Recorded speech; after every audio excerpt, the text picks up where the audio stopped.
In the quiet farming village of Umuoba, life did not rush. Time moved gently there, measured by planting seasons rather than calendars, by the sound of hoes breaking the soil at dawn, and the tired shuffle of farmers returning at sunset. In Umuoba, people believed that anything that survived many seasons was meant to last. Crops, traditions, promises, especially promises. And this was where Ozioma was born. This was where she learned patience, and this was where she waited.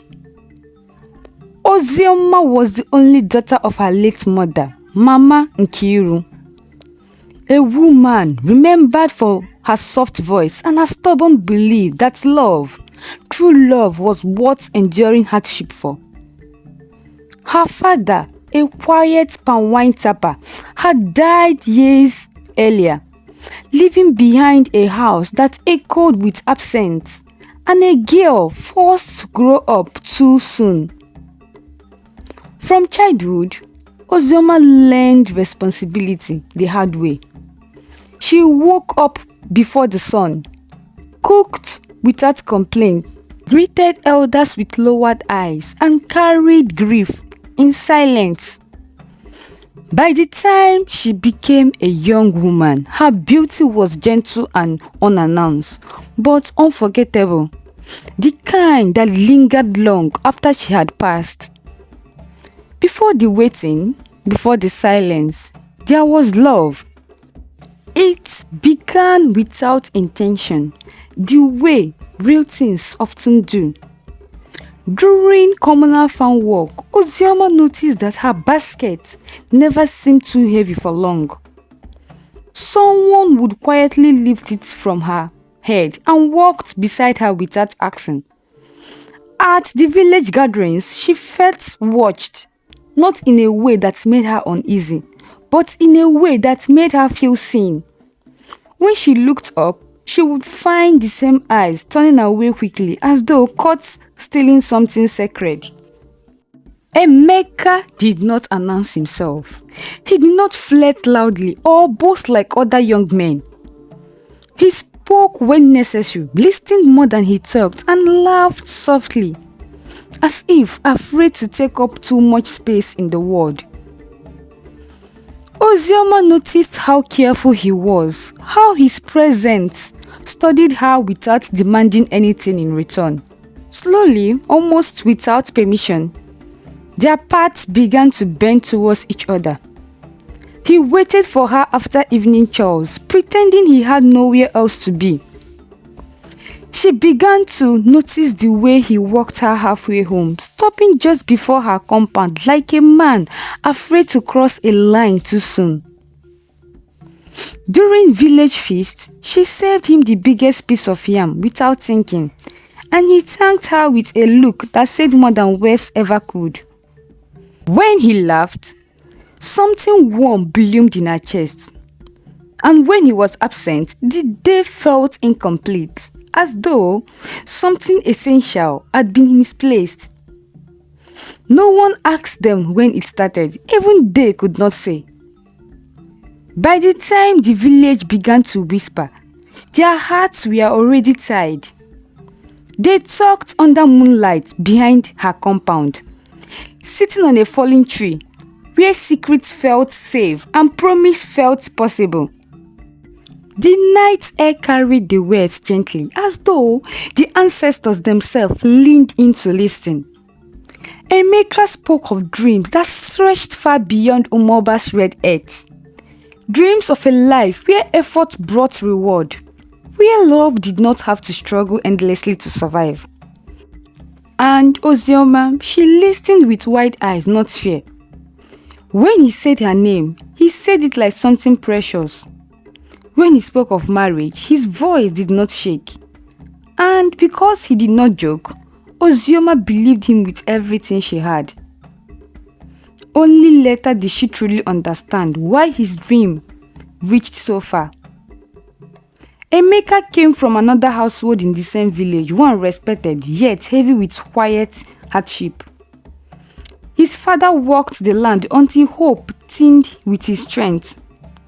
His mother sold vegetables in the market, praying more than she spoke. Emeka grew up watching effort bring little reward, watching dreams shrink under poverty. He loved deeply, but he feared failing the people he loved even more. That fear was what planted the city in his thoughts. So, when Emeka finally spoke of leaving, Ozioma felt her heart tightened in a way she could not explain. She remembered the elders' warning: a man who lives during planting may not return for harvest. But love spoke louder than fear. And hope can be dangerously convincing. "I won't be gone long," he told her, holding her hands firmly, as though echoing himself to the promise. "I will come back better for us." She nodded, then smiled, and inside, she promised herself she would wait. Standing at the edge of the village road, watching dust rise behind his retreating steps, Ozioma did not yet know that some promises stretch across seasons and some break without making a sound. The first season after Emeka left came gently, almost kindly. The rains returned to Umuoba, soaking the earth until it smelled alive again.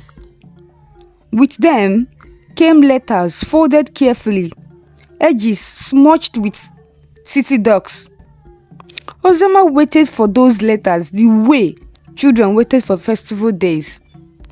Anytime the village messenger appeared at the road, her heart jumped before her body moved. She would rush forward, take the letter with shaking hands, and press it to her chest, afraid that if she delayed, the moment would disappear. Emeka wrote about crowded buses, about nights that refused to let him sleep, about work that bent his back and bruised his pride.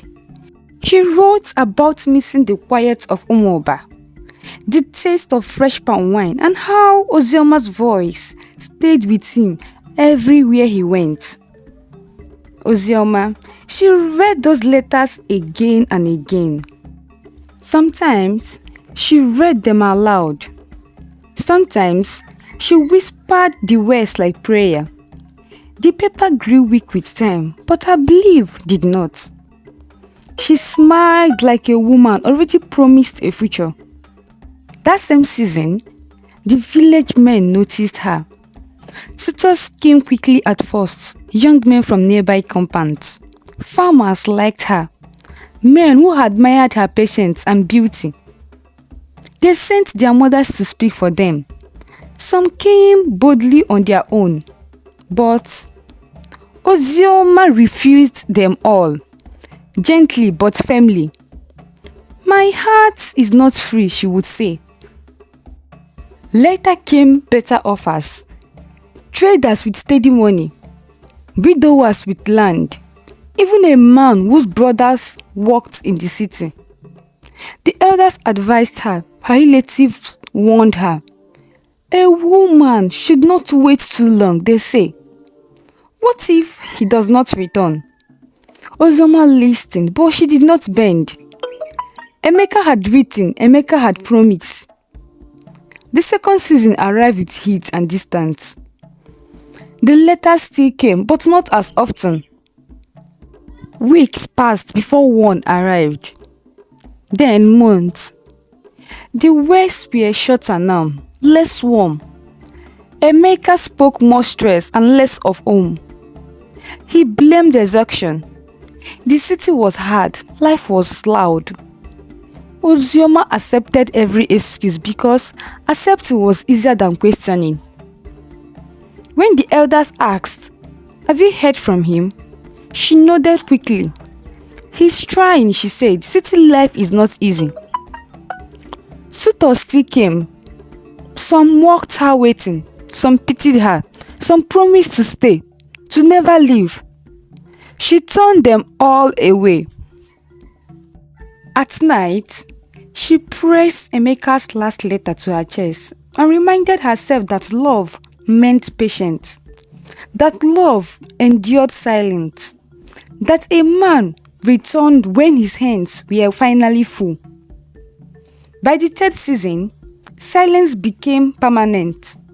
No letters came, no messages. The village messenger no longer called her name. Rumors arrived instead, carried by the traders from the city. Some said Emeka was doing well, dressing like a stranger. Others said he had changed, that the city had swallowed the boy Umuoba once knew. Ozioma listened and said nothing. She worked harder on the farm, waking before dawn and returning home with blistered hands. She told herself that men did not forget easily, that those promises were not cheap. At night, she stared at the sky, counting stars like unanswered prayers. He will come back, she told herself. He promised me. What Ozioma did not know, what the season did not warn her about, was that somewhere far away, her name was no longer spoken with longing. Another voice had begun to take her place. Another woman now stood in the future Ozioma was guarding with her life. And while Ozioma waited for love to return, love was already learning how to forget her. 2 weeks later, the drums began beating before the news reached Ozioma. It was not just any drum. It was the wedding drum. The sharp, celebratory sound beating only when a bride was being escorted into a village. In Umuoba, everyone knew that sound. It meant only one thing. A man was bringing home a wife. At first, Ozioma did not pay attention. Drums were common in the village. Festivals, naming ceremonies, title celebrations. But this one was different. It was louder, faster, full of excitement. The kind of drum beat that pulled people out of their huts without invitation. Women rushed out, tightening their wrappers properly. Children ran ahead, shouting and laughing. Men stood by the roadside with knowing smiles. A wedding is coming, someone said. Ozioma finally stepped out of her compound, wiping her hands on her wrapper, curious like everyone else. She joined the small crowd by the road, squinting into the distance as those rose with singing and dancing. As the sound drew closer, her chest tightened suddenly. Her heart began to race for no clear reason, beating like it was warning her. Then she saw him, Emeka. He was walking at the center of the procession. He looked different, bigger, fuller, dressed like a man who had tasted city life and returned proud. His shoulders were straight, his steps were confident. On his face was a smile Ozioma had not seen since the day he left Umuoba. Her breath caught in her throat. Emeka has come back. For a second, hope rose in her chest, so fast it almost hurt. Her legs weakened, her ears rang. The world seemed to titter around her. Then she saw the woman holding his arm. Ngozi, her cousin. The same Ngozi who ate from the same pot with her when they were little. The same Ngozi who shared her mat at night. The same Ngozi who she took as a sister she never had. Ozioma felt something inside her rip apart. The drums kept beating, but their meaning changed in her ears. What once meant joy now sounded like mockery, like betrayal, announced loudly so no one would miss it. Women shouted happily, men clapped their hands, the village celebrated. Ozioma could not move. Her eyes met Emeka's. For a brief moment, his confidence disappeared. Fear flashed across his face. Guilt followed. Then he looked away. He did not greet her. he did not stop. He did not explain. He only walked past her like she did not exist. Like the seasons she gave him meant nothing. Ngozi noticed her too. Their eyes locked.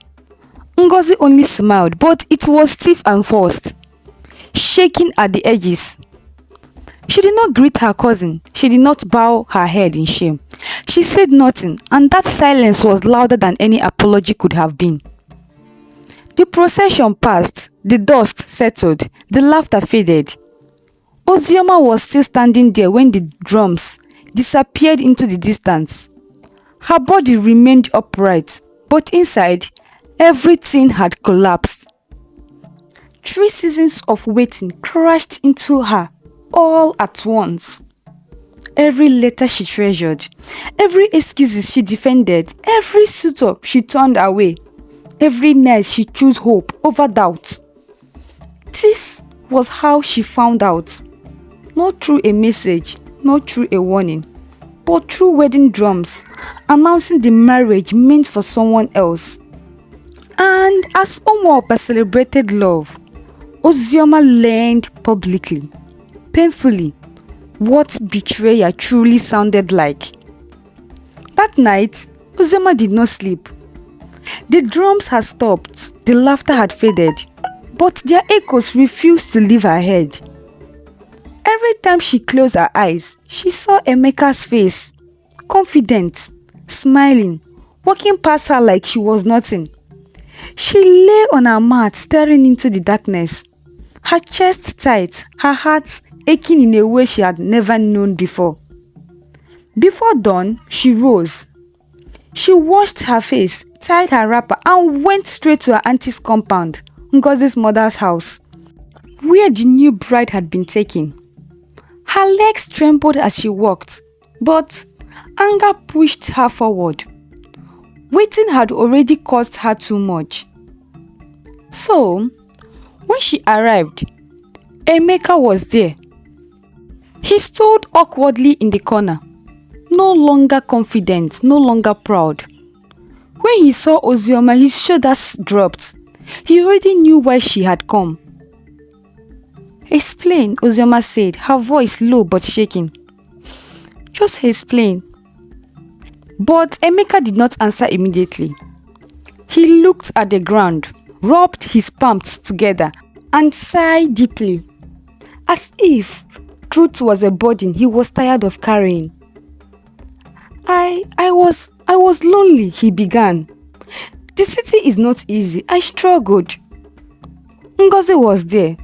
Then one thing led to another. I just can't explain how it happened." Each word landed like a slap. "So, all these letters," Ngozi asked, "all these promises, all the seasons I waited." Emeka swallowed. "I never told you to wait," he said quietly. That sentence alone broke something inside her. 3 planting seasons, 3 years of faithfulness, 3 years of rejecting men, poor and wealthy, because she believed in his word. And now, it was reduced to something she chose alone. Ngozi, her cousin, began to cry, covering her face, shaking between sobs. "I didn't plan it," she said. "Emeka and I, we knew each other long before. We grew up around each other. When he returned from the city and started visiting, all feelings came back. Love had no permission. I couldn't stop it." Ozioma turned to her slowly. So while I was waiting," she said, her voice cracking, "you were reminding him of a past I didn't know I was competing with." Ngozi said nothing. She only cried harder. No apology came that could heal anything. No explanation made sense. The truth stood naked and ugly before them. What Ozioma gave freely had been taken for granted. What she guarded with her whole life had been quietly replaced by something that had been waiting silently in the background. By morning, the village knew everything. Some people pitied Ozioma. They whispered softly when she passed. Others shook their heads and blamed her. She waited too long, some said. A woman should not put her life on hold, others murmured. Every word cut deep, but the deepest wound was not the marriage itself. It was a realization that love does not always betray loudly. Sometimes it faded quietly. Sometimes it replaces you without warning. And sometimes the truth only arrives when it no longer has the power to change anything. That night, Ozioma finally understood something she had never been taught. Waiting is not the same as being chosen. And some truths only come when it's already too late. Ozioma left Umuoba at the beginning of the next planting season. Not in the middle of the night. Not in shame, not because anyone chased her away. She left quietly, deliberately, carrying a small bag and the weight of a life that had taught her loss too early. She had already buried her parents. She had already learned how to survive without anyone to lean on. Losing Emeka was not her first grief, but it was the one that taught her she could no longer stay where pain knew her name. Every corner of Umuoba held memories. Paths she once walked with hope. Places she waited with faith. Faces that now looked at her with pity or quiet judgment. Staying would mean reopening wounds that never fully healed. Leaving meant choosing herself for the first time. So, she left. The city did not welcome her gently. Life tested her in ways the village never had. She worked jobs that tired her body and humbled her pride. Some nights, she cried herself to sleep, not for Emeka, but for the orphaned girl she had always been. The girl who learned early that patience was survival. The girl who believed that if she endured long enough, love would stay. Slowly, something changed. Ozioma learned skills. She earned her own money. She built a life with her own hands. She met people who did not know her story. People who judged her by her strength, not her wounds. She laughed again. First, cautiously, then freely. She learned that love should not feel like loneliness, excuses, or endless waiting. And one day, without searching for it, love found her. His name was Madu. He was not loud or dramatic. He was steady. He listened. He asked questions and waited for answers. He did not rush her healings or demand her past. Madu did not promise forever with words. He showed it with consistency. He chose her openly and stayed. With Madu, love did not feel like endurance. It felt like rest. Years passed. Then, when news reached her that her father's grave needed proper rites, Ozioma returned to Umuoba, not as a girl who once waited by the roadside, but as a woman who has survived abandonment and chosen growth. The village looked smaller now, familiar yet distant. During the burial, she greeted elders calmly and stood tall. Then she saw Emeka. Time had changed him. He looked older, thinner, worn by life. The confidence he once carried was gone, replaced with quiet regrets. Their eyes met briefly. This time, he looked away first. Later, he came to her. He spoke of mistakes, of realizing too late, of how life did not turn out the way he imagined. Ozioma listened without anger. Then she smiled. Not bitterly, not proudly, but peacefully. She wished him well and walked away. There was nothing left to explain, nothing left to reclaim. As she stood on the land she once worked with bare hands. Ozioma understood the final lesson Umuoba has taught her. Not every seed you water is meant to feed you. Some are planted only to teach you when to walk away. Some seasons are not for harvest but for wisdom. Ozioma did not lose love. She lost a lesson wrapped in pain and gained herself in return. And that was the harvest she never expected. Hi besties! We have finally come to the end of today's tale. Thank you so much for watching, and I hope you enjoyed watching it as much as I enjoyed making it. Please don't forget to like, subscribe and share, and see you in our next tale. Bye!